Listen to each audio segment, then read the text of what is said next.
Hang glider. I don't know if I can remember the exact sequence of events, though at the time I never thought I'd forget them.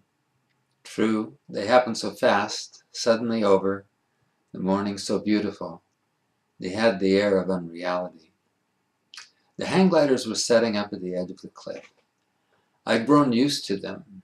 They'd come whenever the north wind blew, testing the wind by holding up their hands, waving pieces of cloth, or dropping handfuls of dust.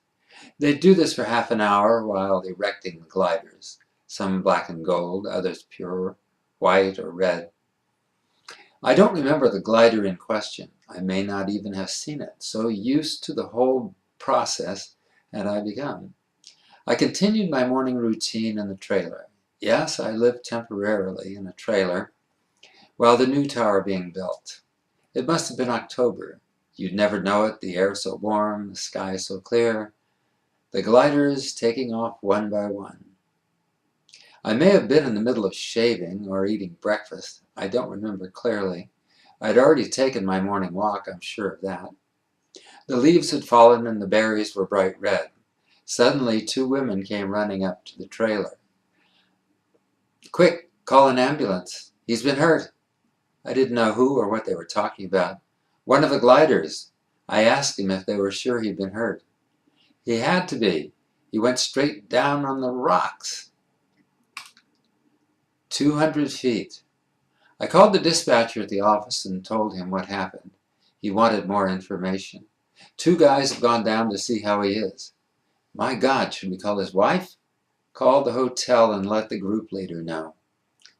They called the hotel in the small town of Crescent Mills, asking for someone named Jack, and speaking in hushed voices. "There's been an accident. He went down on the rocks. We'll call back in a few minutes." We walked to the edge of the cliff. Two guys were standing over a blue and white hang glider a ways up from the lake. One of the women called. One of the figures from below called up. "He's dead." It seemed so unreal, the day so clear, the sky so blue, the view out over the mountains spectacular. Mount Lassen stood erect and eternal, as though nothing like this could ever happen. "He's dead." One of the women began to cry. "Oh my God," the other one said. "He was so charming and fun. 57, a doctor. He'd just taken up hang gliding a few years ago. He loved it, so full of life." We went back to the trailer. This time I called over the radio to alert more people. And besides, it was high drama, still unreal. "He's dead," I called. "Are you sure?" "Yes," I said. "There are two guys down there with him." The women called the hotel again and told a man called Jack what had transpired. They discussed whether or not to tell his wife and decided no, they'd just tell her there'd been an accident and bring her up. We sat at the cliff edge waiting. The sun rose higher. It got hotter and brighter. About 45 minutes later, the rescue team showed up at the edge of the lake. They began walking around it, carrying a stretcher. The two guys by the body had cut away the crumpled wings. A sheriff's deputy showed up to look down with us. Then a Forest Service investigator arrived. Suddenly, a local hang glider pilot I'd called showed up. He immediately descended to the scene. It still seemed unreal. The rescue team loaded the body onto the stretcher. The two guys carried the broken wings ahead of them. It seemed to take them a long time as they stumbled over the broken ground. More people showed up on the edge of the cliff. In the meantime, another vehicle had come to the edge of the lake.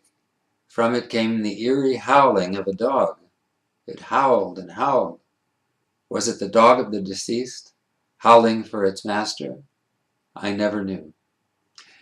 Then it was over. Everybody left. The last car left the edge of the lake and the edge of the cliff. It was early still. My workday had really just begun. As I stood in the tower, I watched a hawk fly round and round over where the man had fallen. It flew over that spot, landing in a tree, then flying back around and around. I wondered if it was his soul. A beautiful day. Such a beautiful day. Unreal.